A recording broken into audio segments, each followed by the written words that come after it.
Hi Allu Arjun army ఎలా ఉన్నారు? ఈ రోజు మన టాపిక్ వచ్చేసరికి పుష్ప 2కి సంబంధించి రన్ టైం విషయంలో మన మనసులో కొద్ది సందేహాలు ఉన్నాయి.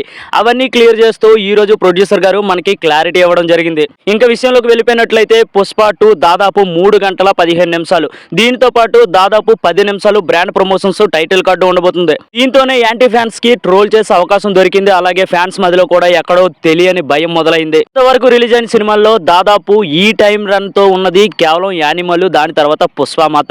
అసలు 3.5 గంటలు ఒక ప్రేక్షకుడిని థియేటర్లో కూర్చోబెట్టగలరా? స్టోరీలో అంత కంటెంట్ ఉందా? అసలు మూవీ టీం ఏం చేస్తుందో అర్థం కాక ఫ్యాన్స్ మధ్యలో ఒక రకమైన టెన్షన్ మొదలైంది. అలాగే యాంటీ ఫ్యాన్స్ ని దీన్ని క్యాచ్ చేసుకొని 3 గంటల సినిమా అయితే ఖచ్చితంగా బోర్ కొడుతుంది, ఫ్లాప్ అవుతుందంటూ ట్రోల్స్ మొదలు పెట్టారు. దీనిపై రాబిన్ హుడ్ మూవీ ఫంక్షన్ లో ప్రొడ్యూసర్ నవీన్ గారిని ప్రెస్ రిపోర్టర్ క్వశ్చన్ అడగ్గా మూవీ ఎక్కడా బోర్ కొట్టదు, రన్ టైం విషయంలో వరి అవ్వాల్సిన పని లేదంటూ క్లారిటీ ఇచ్చేశారు. దీనికి తోడు అల్లు అర్జున్ గారి మూవీలో అసలు బోర్ కొట్టే ప్రసక్తే లేదు, ఎందుకంటే అతని యాక్టింగ్ స్టైల్ డాన్స్ తోనే సగం మూవీని రన్ చేసేస్తారు. దీనికి తోడు జాతర ఎపిసోడే దాదాపు 20 నిమిషాలు ఉంటుంది. అంటే ఇంకా 20 నిమిషాలు కళ్ళు రెప్పార్పకుండా మనం అల్లు అర్జున్ గారిని చూస్తాం.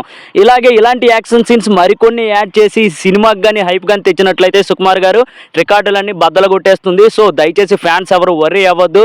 జై అల్లు అర్జున్, జై బన్నీ, జై icon star. Allu Arjun fans మనకి ఎవరైనా కొత్తగా వచ్చినట్లయితే మరిన్ని అప్డేట్స్ కోసం ప్లీజ్ లైక్, షేర్, సబ్స్క్రైబ్ చేసుకోండి.